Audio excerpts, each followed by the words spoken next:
Schizophrenia, you should try to leave schizophrenics alone. I'm a schizophrenic, paranoid schizophrenic since 2 years after the Oklahoma City bombing, and about 4 years under than Timmy, what was his name? Timmy McVeigh. But anyway, it is hard to even live through the first 6 years, and you can ask any doctor eventually 20, 30 years after that. Most people shouldn't even live through it. I mean, through their own brain to even freak out so hard to not be a Timothy McVeigh person. So you should go way easy on them. You know what I'm saying? And I don't think they need to be killed yet, but I'm going to tell the truth about it because I'm 50 years old and beyond bullshit this. I've met five schizophrenics in a lifetime while not doing 2.5 years for an assault and battery on my parents or my family at 18 and 19 right after the Oklahoma City bombings, about 2 years. And the Menendez brothers, who have been in prison for so long, I can't imagine being punished that long and watching your hair and everything grow so old and doing that much time for a bad mistake and all things different. You could change your diapers or change your names or change your radio station. But anyway, the five schizophrenics I've met, it made me realize, and as a matter of fact, I know some of their parents, Butler, Indiana High School. I'm not saying anything about people in general. Most people are nice in general, but whether they lie or they're usually nice in general, like I'm nice. And and I'm not angry. Don't hurt nobody. And probably Timmy McVeigh wouldn't have neither. But his dad, 10 years later, is bragging in the silence. 10, 15 years now, he wants to break the silence, have a man-on-man talk about anything you want to talk about. And the first thing comes up, right? Yeah. Anyway, while his washing machine and a motel air conditioner plays in the background, right? Anyway, as the schizophrenic janitor cleans the room, right? Exactly. The power of his electricity or whatever, right? Bill, right? When that keeps practicing caveman Jesus, and probably never will. So help the Niagara Falls, the slush puppy, Michigan slush puppy, and Mexican slush puppy. Excuse it as this Canadian band or whatever this year, right? For football. What is it? What was it? The Canadian. What was that song about the Bare Naked Ladies? That was a real weird part. The name of the song made me feel like a dork, but it was actually what they call Canada soccer. Yeah, Canadian soccer. Like worldwide pro sports Canadian soccer on a field. And, yeah, it's pro soccer for Canadians. Anyway, pro soccer, but yeah, professionally get paid. But anyway, was to say, the schizos I've met, I know their parents that made me realize now.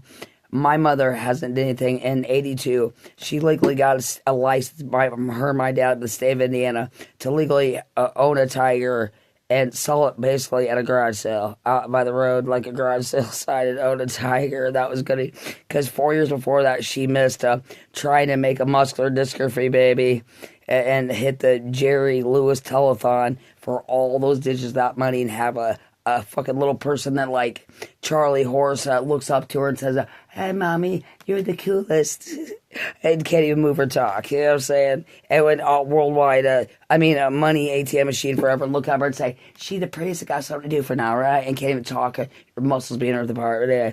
And then 4 years later, her and my dad have got a license by the state of Indiana to have a garage sale with a big old tiger outside and see if anybody would buy it, and they become worldwide famous.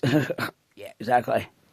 Anyway, but the other schizos I met are from the same town, and their parents, I'm not saying anything about the other people, that, child support or whatever, but their parents, when their parents do walk in the store, or if they don't even walk in the store, people like look at them if they already know them and snicker and the parents get home and wig out, and then start like wanting to beat up their kid and like humiliate the child however more when the kid's 18. And then, get the whole town that they knew from high school that kind of snicker at them and that aren't really bad parents, but they're just snicker because their parents are kind of funny and weird.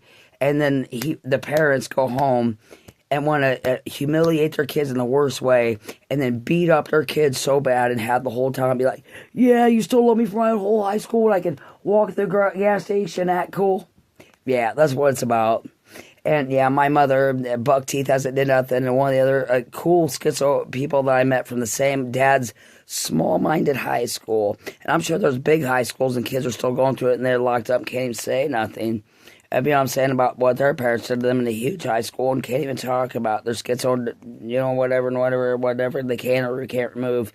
But the five schizos I met, the parents were so small-minded and immature and you know what I'm saying, like small-minded parents and immature, like my mother, like Stinky Jeb and my mother, the big buck teacher. I saw Bengal tigers at a gas station. Jerry Lewis tells I'm gonna make it rich and be cool somewhere. You know what I'm saying? So and go easy on those schizos because they're good people. But all these people owe child support. I have no idea. It is scary. But you know what I'm saying? It don't hurt to. I keep trying to find in 2018 that what was it? It was like a Foo Fighter. It was a Tortillas commercial for chips, and it was for they put those millions of cool commercials on the Super Bowl, and then if they pay out or if they work out, they continuously if they're really good and they rerun them and rerun them. Well, in 2018, there was one by the Foo Fighters that used to be in Nirvana after the Nirvana dude died. But it was really funny because there was like three dudes, like the old King of the Hill TV show that was a sitcom cartoon, but it wasn't. But they were like, it was a Super Bowl commercial. They were like rerun for the rest of the year, but they really didn't because it wasn't really that good. They did a few for a while, but it wasn't really funny. But there was like a wedding or funeral or some kind of, and there's like these three dudes and they're sitting around like the punch bowl, like a catering table, and they only really have is like salsa and chips and some like drinks or whatever, and some like Jello or fruit cocktail or whatever, and like what they call those little things, what they call it, mandarin oranges or whatever. And yeah, those old fruit bowl shrimps or whatever, fruit bowls, and they're eating the chips. The one dude and like talking, saying, "See that? Do you think there's anybody in the bathroom?" And they're like talking, and then the salsa drips all over his chips, the scoopable tortillas, and then they're there, and then like an hour later, somebody's like, "You got something on your chips, dude," and you haven't been in the bathroom to tell you because we thought the water was plugged up and that everybody's making fun of you. And he's like, "Oh shit!" And then 50 years of his life went by and they forgot to tell him. And he was murdered. The whole planet like seized up and everybody hiding in silence. Won't tell the dude there's a booger on his shirt and can't get it off. What song is that for the 80s, 90s? And I can't remember. Later.